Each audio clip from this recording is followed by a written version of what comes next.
I would like to welcome the two co-presenters, Mr. Richard Reeve and Catherine Hubbard. They make up a part of an amazing team at Consumer Credit Counseling Service. They serve this community so well in so many ways, and I last note, highly recommend that in addition to participating in this presentation today, that after this presentation, you reach out to them for many of the other services that they're able to provide. They have always just done such excellent work. And without any further ado, Richard and Catherine. Thank you so much, Brent. I wish you would just follow me around and be my hype man. That is amazing. Thank you so much. Good afternoon, everybody. We're going to spend about 40 minutes together today talking about improving our credit score. I'm Richard with Consumer Credit Counseling Service. I want to introduce the brilliant Catherine Hubbard to walk you through some housekeeping items, and we'll jump right into this interactive webinar.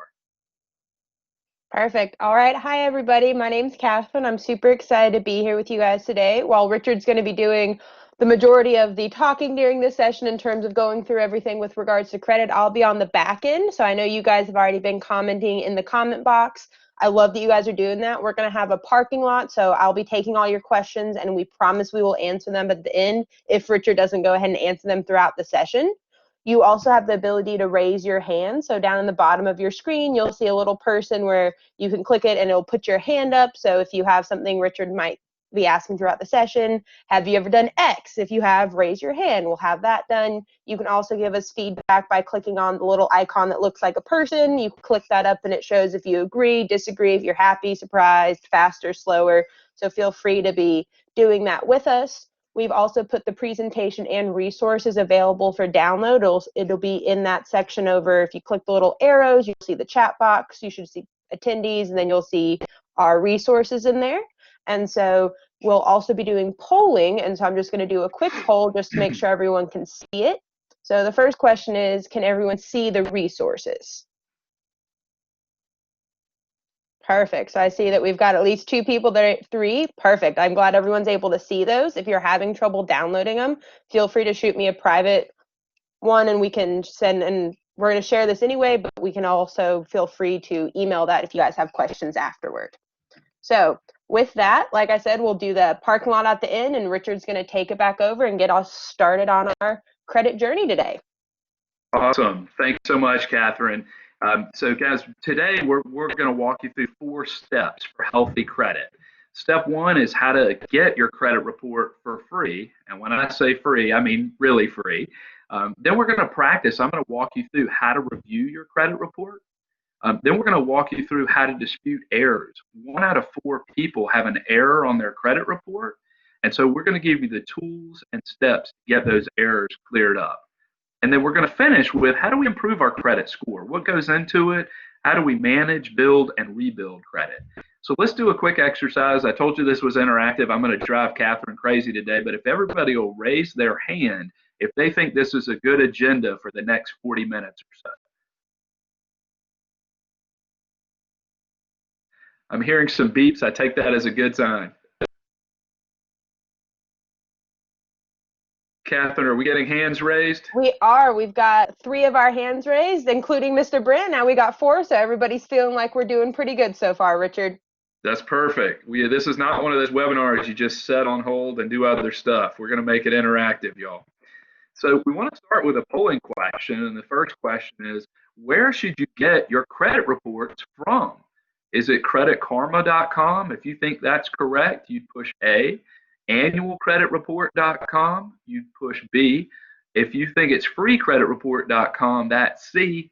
And if you think it's creditreport.com, that's going to be D. And Catherine, is a poll popping up, or do they need to enter the right answer into the chat box? The poll has popped up, and so far we've got that 2 people are saying Credit Karma. We've got 1 person for annual credit report and 2 people for free credit report. Awesome. So I'm going to show the responses real quick to our participants, and then Richard will take us through what the right answer is. Just let me know, Catherine, when you're ready. I'm ready for you to go ahead, Richard. All right. So the correct answer, believe it or not, and I think somebody got it, is annualcreditreport.com. The benefit, I know there's something really strong about that word free, and Credit Karma does an amazing job as marketing themselves, but they really started as a credit score estimator. So in order to get all three of your credit reports and see what just like creditors see about you, not have to sign up for anything, not get spammed with anything, you want to use annualcreditreport.com. That is by federal law the place we can get all three of our credit reports for free. So we took a screenshot, everybody. So the first step to good credit health is to just get your credit reports, right? That's where we've got to start. We can see that the information on there is either accurate or not accurate. So we took a screenshot of annualcreditreport.com because I don't know about you guys, but when I Google things these days, I got 2 ads and then I've got 3, spam sites, and then I've got the actual site I'm looking for. So what you would do is click on the button when you get to this site and make sure it's annualcreditreport.com. You click on the bottom left where it says request your free credit reports. And then it's going to ask you all your personal information. You're going to put that in, and then it's going to link you to a page and say, which reports do you want to pull? And there are 3 major credit reporting agencies. And I'm just curious if you could enter real quick in the chat box, if we could, as a group, name the 3 major credit reporting agencies. So I'll give everybody a second to do that before I unveil them.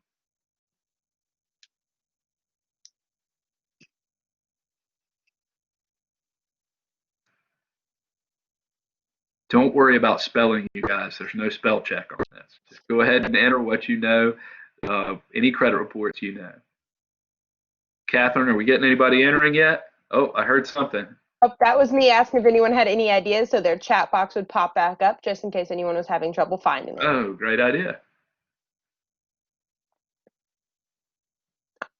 So we've got Kendra saying TransUnion. Great. Excellent. Kendra, you get bonus points right off the bat. TransUnion is correct. Can we name the other 2?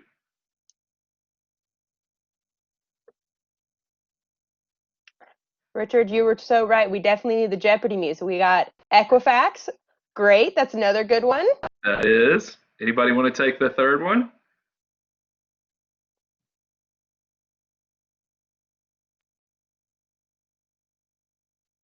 All right, I'm going to unleash the third one on everybody. You may or may not know it, but it is Experian. So Equifax, TransUnion, and Experian are the 3 major credit reporting agencies. And one of the questions we get all the time is, which one should I pull? And the right answer is all 3. You want to pull all 3 to get your full credit picture. Now, one thing that happens next is annualcreditreport.com is going to link you one by one to each one of these credit reporting agencies. And you're going to have to put in some answers, some security questions. Guys, do your best with the security questions. They can be really tricky. And if you get it wrong, it's going to say, you can't pull your report. But we don't want you to give up. If you're not able to pull 1, 2, or even all 3 of them online, there is a 1-800 number you can call and order all 3 or any of the reports you weren't able to do online. Now, I love the online because you get it instantly. You can save an electronic version. If you call, it's an automated system. It takes about 2 weeks and they'll mail it to you. If you have any frustrations with automated systems, like I do, there is also a mail-in form. And Catherine's been nice enough to place that in your chat box. You can download it, print it. The address is at the bottom of the first paragraph of where to send that to. And in the middle, at the very bottom, you can circle whichever one that you weren't able to pull online or over the phone. So you send this in certified mail, and then 15 days later, they send you the official copy of your report. If you have any questions so far, make sure you put those in the chat box about how to pull your credit report. Otherwise, raise your hand if you feel like you could pull your credit report one of these 3 ways.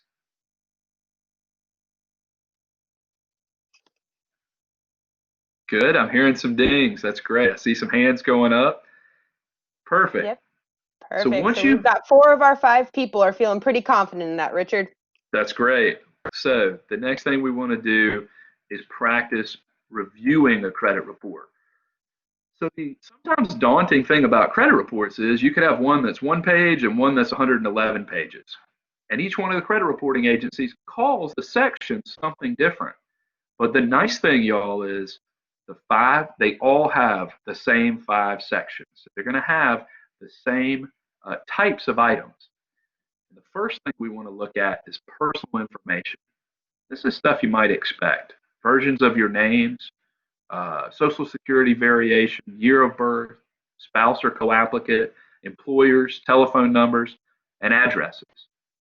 So the reason we have you start with this section, it looks pretty straightforward, but the reason we have you start there is, remember how I said 1 out of 4 people have errors on their credit report? Most of those errors live in this section. Names that are spelled wrong, addresses you never lived at, social security variations. Y'all, 99% of us should not have a variation of our social security number. So if we see that, we want to catch that right up front and get those things off of our credit report. Let's say you review it and everything looks good. Boom, you're ready to move on to the next section, which is public records. And this is not your unpaid parking tickets. Public records, when it comes to your credit report, historically has been one of 3 things. And by the way, it's always negative information that's financial that goes through the court system.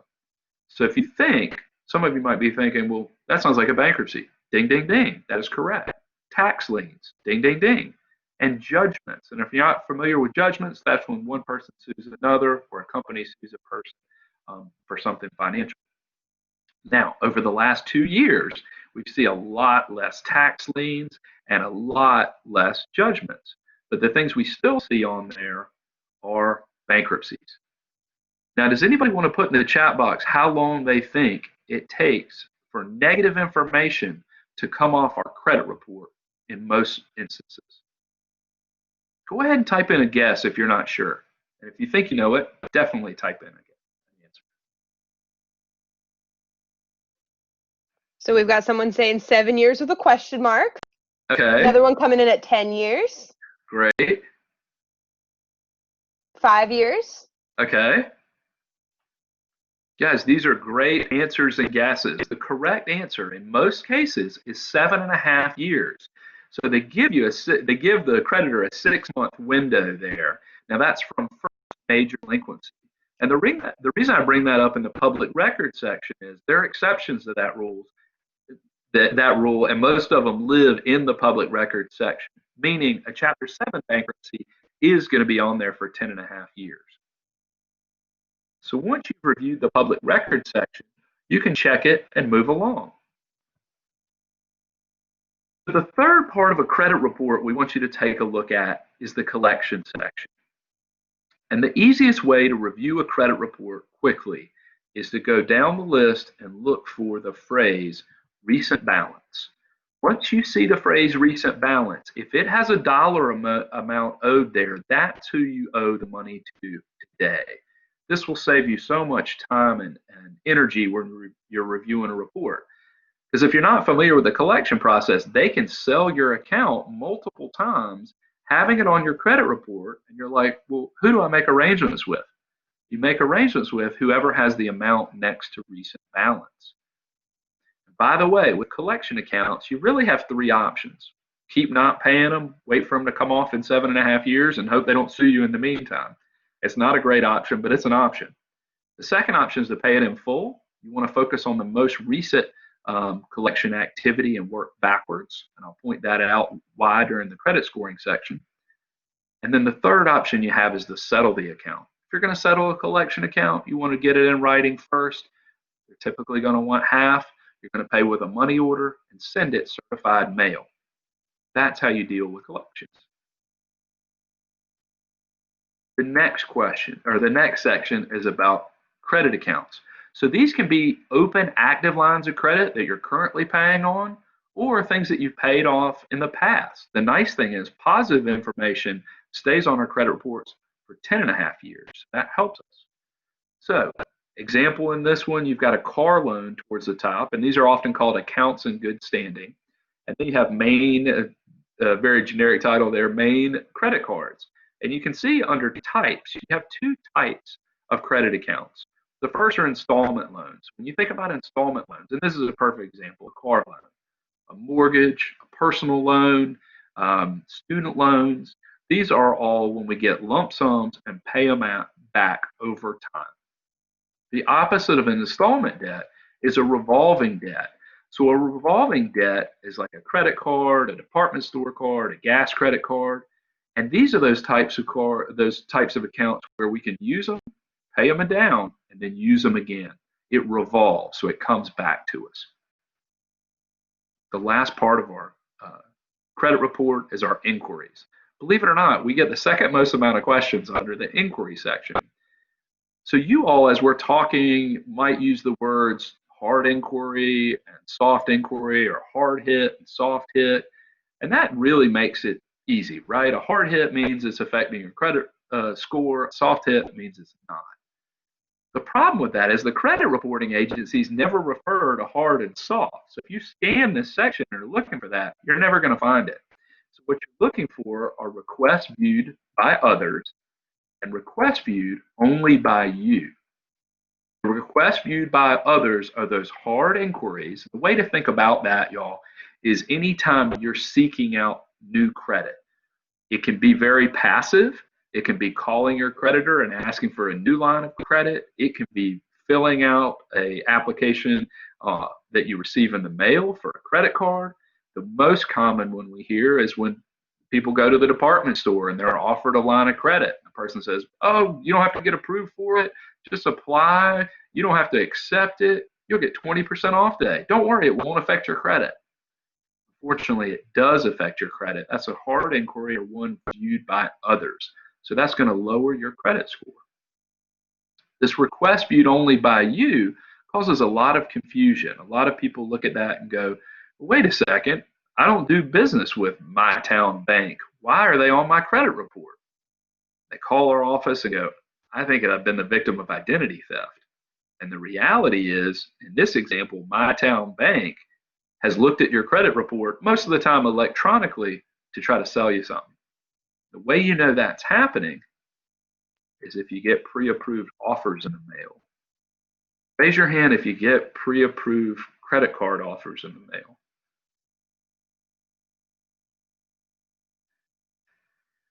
So I asked the question, do you get them? I also think, yep, I figured there would be a few more digs there. If you get them, you also are probably sick of those. And they don't affect your score if you don't fill anything out. But a lot of people don't like the idea of companies looking at their credit report without their permission. And the only way you can stop that is a website called optoutprescreen.com. So I've shown you how to pull your credit report and review it. And the nice thing is, in the checkbox, or in the chat box, Catherine has put a checklist. So we just went through a credit report. You all can print that out, look at all three of your credit reports, and go right down the list. If that takes you maybe 10 minutes max to pull and review all three of your credit reports, Opt-out pre-screen might take you 90 seconds. You go to this site, you enter your personal information, you click submit, you're opted out for 5 years. Now it kicks in 30 days, and it's good by person in the household over the age of 18. So you got to have everybody over the age of 18 do it. Now, if you move during that time frame, you have to opt out again. But let's say you're in your dream house and you're not moving anytime soon. You can do it online, print out a copy, mail it in. You can opt out. It'll opt you out forever. If you miss all that junk mail, you can always opt back in. So before we move on to step 3, anybody with questions, make sure you're putting those in the chat box. Catherine's keeping track of those, and any that we don't answer, we will certainly address at the end. So far, we've learned to pull our credit reports from annualcreditreport.com, either online, over the phone, or through the mail. We've gone through each of the 5 sections of a credit report and know what to look for in each section, and know that we're armed in our chat box with the checklist on how to do that.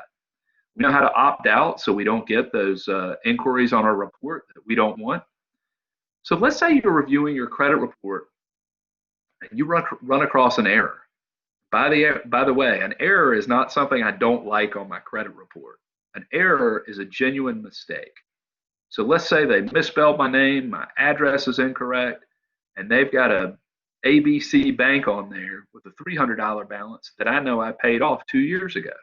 So I now have 3 errors on my credit report. And let's say none of that shows up on Equifax, no problems with Experian, but all 3 are on TransUnion. What I want to do is print out a copy of that TransUnion report. I want to circle, get out my big red marker and circle any errors. So those 3 errors I mentioned, I'm going to go through and circle each one of those. So whoever's reading that report, it's very obvious the errors on there. And you might be thinking by now, Richard, I've seen online where you can dispute online. I've heard that you can dispute over the phone. That's correct. But the most effective way to get the incorrect items off your credit report is the old-fashioned way, through the mail. So we want you to print it out, circle the errors, write a letter. You might say, well, I don't even know where to start with writing a letter on these 3 errors on my report. The nice thing is we've got you covered. We've got a dispute letter right in the chat box. You can download it, print it off, list your errors, put in your information, follow these steps, and put it in the mail with any supporting documentation you have. So the example I gave of the misspelled name, the address, I might be able to put a copy of a utility bill in there with my correct address. If I've got proof of paying ABC Bank off, I'm definitely going to put that in there as well. And then I'm going to send it all certified mail. This is really important because by law, that credit reporting agency has 30 days to respond to you. Sometimes they respond and want more information. Make sure you follow up. Other times they come back and say, we've cleared X, Y, and Z up. Now, the example I gave you with the ABC Bank adds another step.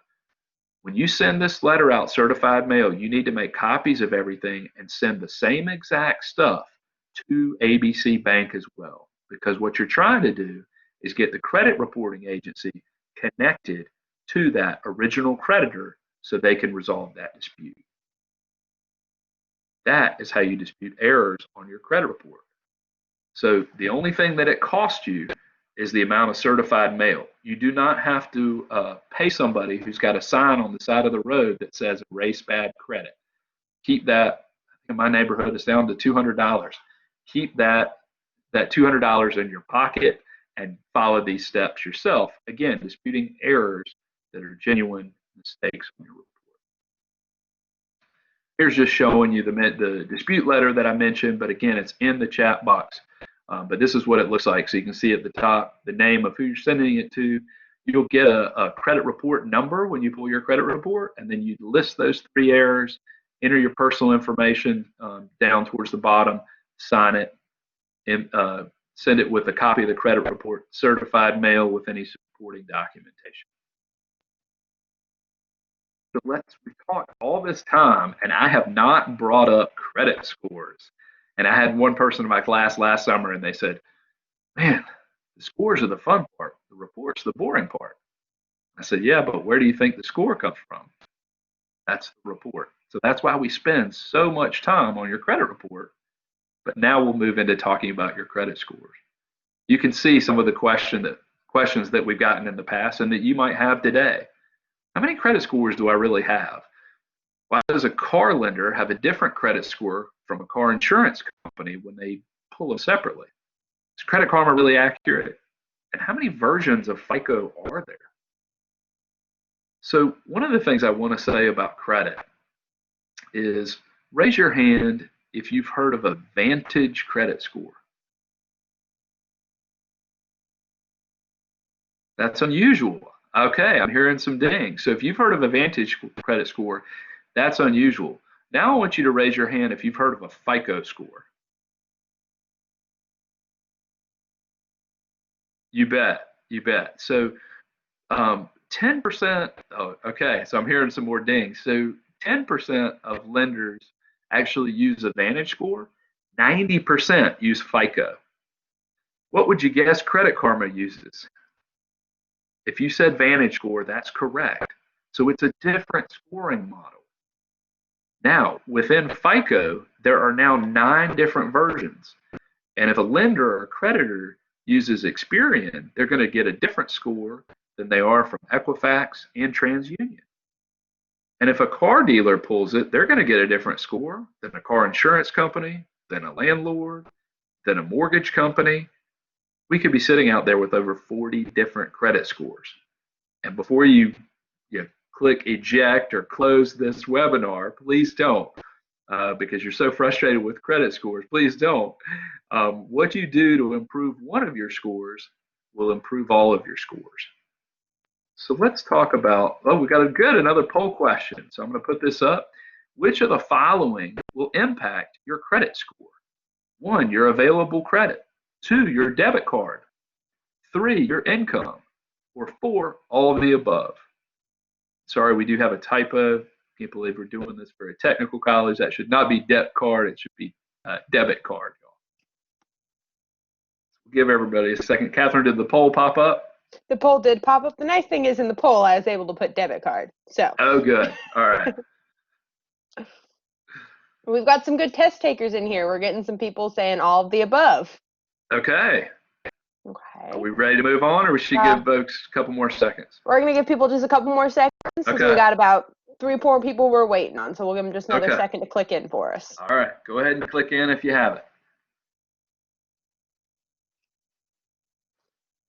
All right. I'm going to give you guys 5, 4, 3, 2.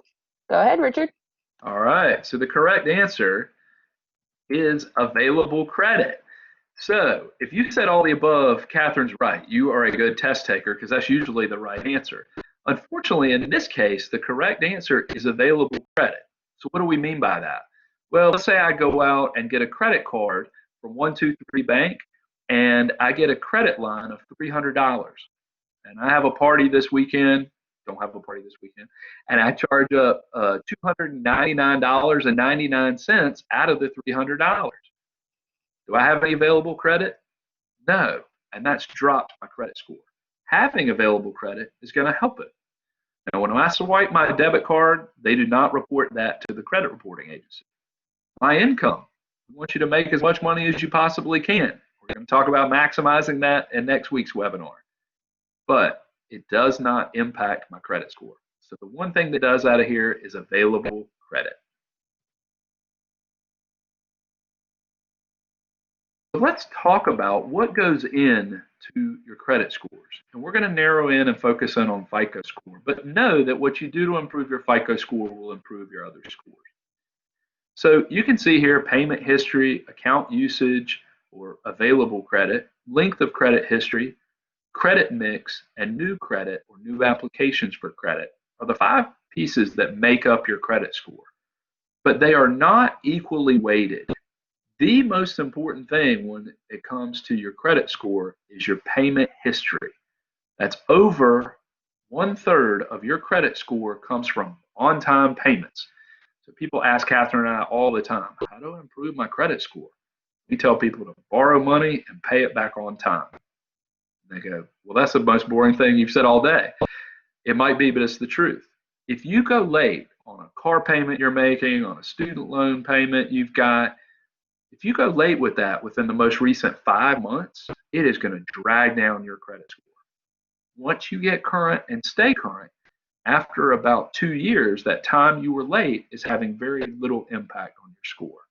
So the credit scoring model is set up like, what have you done for me lately? The most current information has the most impact. And that's what I mentioned. If you're going to work with collection agencies, start with the most recent and work backwards. Second most important thing, account usage, also called utilization rate, which is just a fancy word for usage rate, which means if I have a credit card, am I maxing it out? Am I using it a lot? How much available credit do I have? So that's really important. Those 2 things make up 2/3 of your credit score. And you might have heard when it comes to credit utilization, hey, I heard don't use more than 50% of any available credit line. Well, I heard 30%. Well, I heard 20%. Y'all, there's nothing magical about those percentages. They're just where the biggest differences are in credit scoring. So the rule of thumb is if you've got credit cards right now and you carry a balance on them, pay them down until don't use them until they're totally paid off, and then use them sparingly. Once a month on a tank of gas, pay them on time. Keep that usage rate as low as possible, and you'll see a real boost in your credit score. What else is important? length of credit history.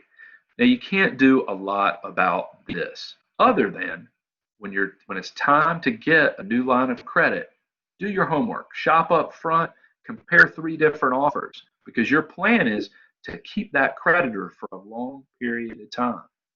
Don't do balance transfers because they shorten your average length of credit history.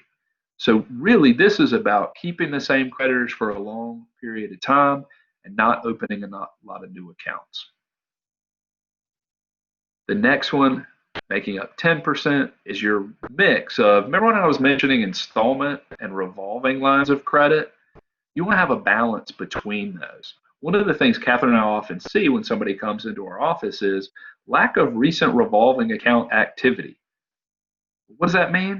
What that means is that person doesn't have any revolving accounts or credit cards, department store cards, or gas cards. Now, we don't want people to get into debt. That's not the point. But the point is to have that available credit and the mix of credit. And finally, new applications for credit. So those hard inquiries we were talking about earlier, the requests viewed by others, those are going to be hard inquiries that make up about 10% of your score. And it doesn't happen instantly. It works backwards. So if I go to the car dealer today and they run my credit, then I don't go back for another month. That second time I've gone back, when they first pulled it, the score is going to be lower. We've got another great poll question for you. Which will help you rebuild your credit the most? Is it 1, paying off old collection debt? That would be A. Sorry. B, carrying a balance on a credit card. C, disputing negative information. Or D, paying your car payment on time. Which will help you rebuild your credit the most?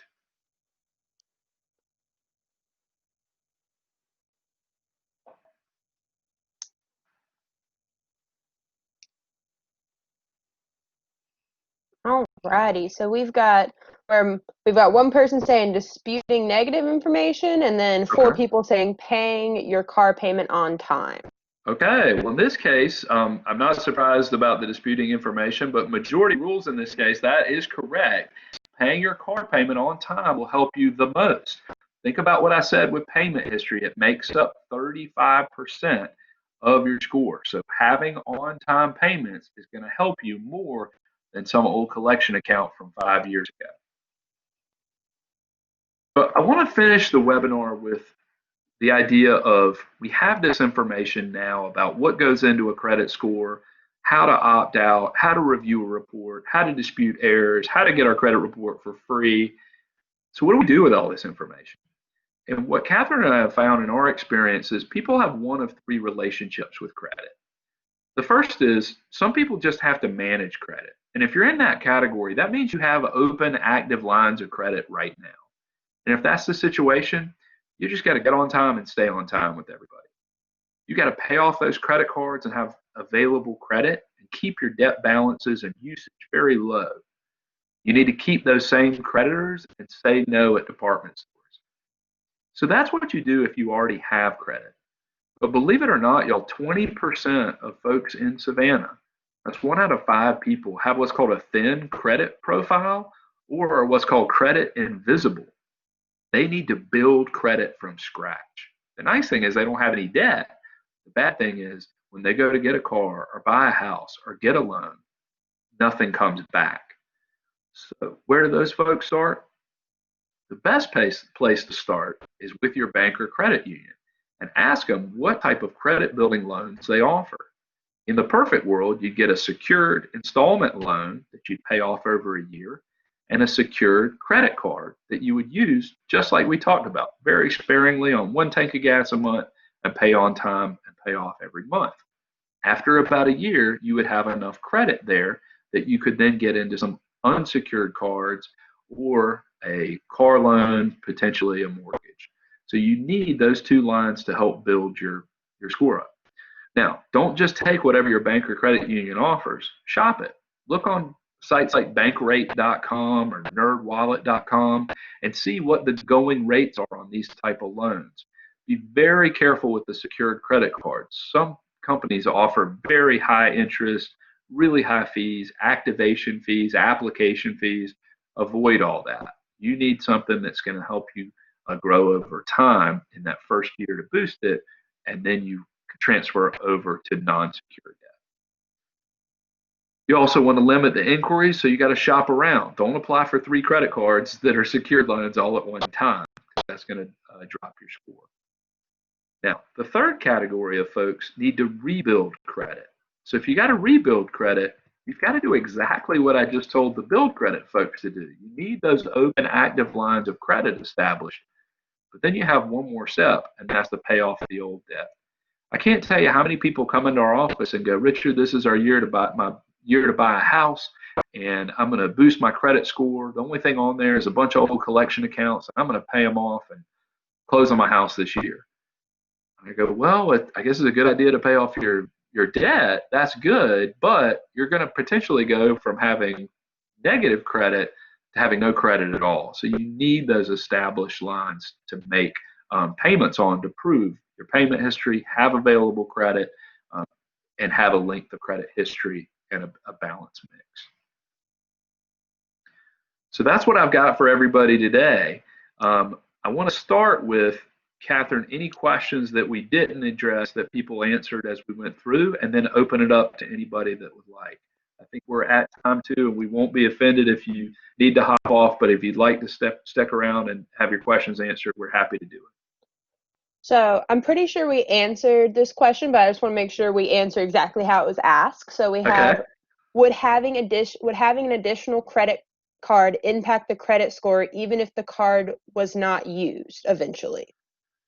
Yeah, it's a great question. So keep in mind, and guys, credit's like a thumbprint, right? So we do this workshop to improve people's knowledge of credit and good actions to take.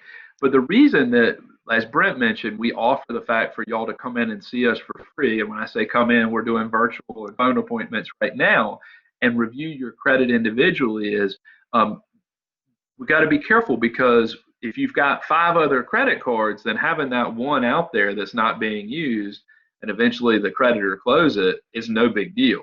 If that's your only line of credit, you really need to use that once a month and pay it off in full, and use it on something very small to have that payment history and available credit. Otherwise, it's just kind of sitting out there and it's not boosting your payment history. But back to my original point, if you've got other cards out there, you got to be, it's okay to kind of let that one alone. It's a good question. What any other questions, Catherine, that have already been typed in? No other questions. We do have some people that are looking at home buying, so we're really hoping they'll join us for our June 3rd. We are also doing our phone and virtual counseling for our first-time home buyer as well, so feel free to call us, come in and see us virtually. We're doing Teams meetings. We'd be more than happy to meet with you guys. That's our main office number. Our lovely receptionist would love to get a time that works for both your schedule and our schedule, because we don't want you missing out on work or classes or anything. We will find a time that works for you guys, typically between 8:30 and 5, Monday through Friday. Great. Any other questions before we wrap? So it says, going back to the public records, you mentioned the amount of tax liens and judgments reported are decreasing. What's the reason for that? Yeah, so about 2 years ago, and neither Catherine and I are attorneys, so don't hold us to this, but about 2 years ago, the government put a requirement that the reporting agencies had to keep up with things and make sure things were accurate on the report, and that the courts would have to update those filings regularly, and they weren't doing it, and so we saw a lot of them. I would say most of them fell off. Now, the important thing to remember there is, if I've got a tax lien or a judgment and it's not on my credit report, but I know I've got it, I've still got it. It's creditors are going to find out different ways, and I still owe that money. It's just they're not getting it from my credit report. That's another good question. This is Dr. Stubbs. I just want to thank you both. Thank everyone for being here. They're way too modest. The picture up here is a picture of credit cards being slashed, and when you go into their offices, there's this amazing wall where all the clients they've worked with, there's this just kind of collage of a record of people getting out of debt and improving their lives. So thank you so much. You guys have done so much for this community before this today, and will continue to do so much. What I'm going to do, it looks like we have another question, but I just want to thank everyone. We will send you a link of this event, and on behalf of the college, thank you so much to everyone who's here. Thank you, Rim. Really appreciate the kind words. And if there was one more question, I'm happy to address it. Otherwise, see everybody next week when we do our household spending plan.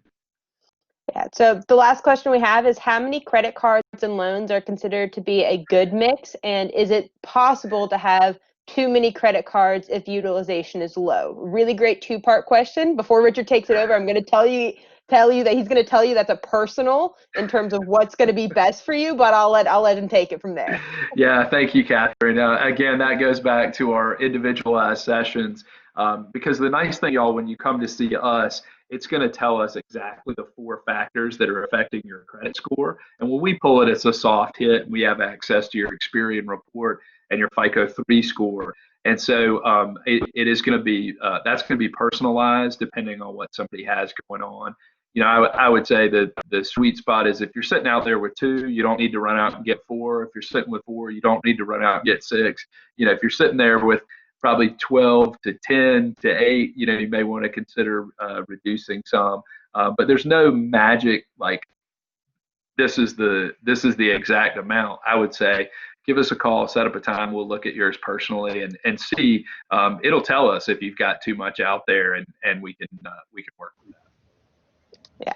And on that, if you come and see us when we're pulling a credit report, it is a soft pull because we're not offering any credit. So we're not impacting your credit score negatively. We're doing it as an education piece. So it's not going to hurt your score in any way. Awesome.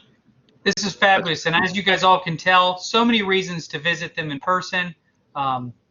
Catherine, Richard, thank you so much. This has been great. Our pleasure. Thanks so much, Dr. Stubbs. And thanks, everybody. We'll see you next week.